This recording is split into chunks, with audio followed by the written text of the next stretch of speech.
हिंदू मुस्लिमांच्या नावावरती देशात कितीही राजकारण केलात तरी कोकणात ते चालणार नाही, कारण इथला मुस्लिम आमच्या इतकाच या मातीशी आणि संस्कृतीशी एकरूप होऊन जगतोय. चला बघूयात कोकणातली मुस्लिम वाडी.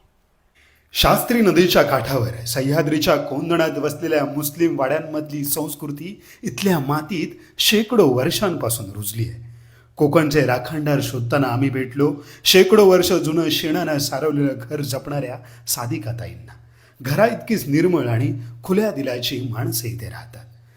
आणि मी कोकणी, त्या घराची राखणदार. सोशल मीडियावर जात धर्मावरून लोकांना भडकवलं जात असताना दावे काकांनी आम्हाला दाखवलं एकोपानं आनंदानं नांदणारं गाव.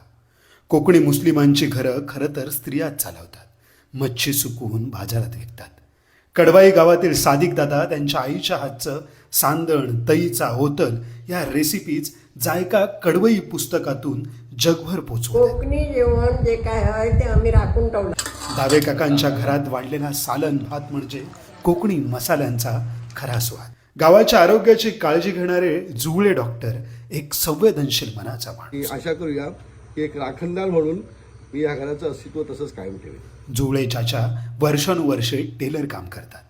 मागजणकर काकांना झाडं लावायची अफाट हौस. घराशेजारी त्यांनी बागच उभी केली आहे.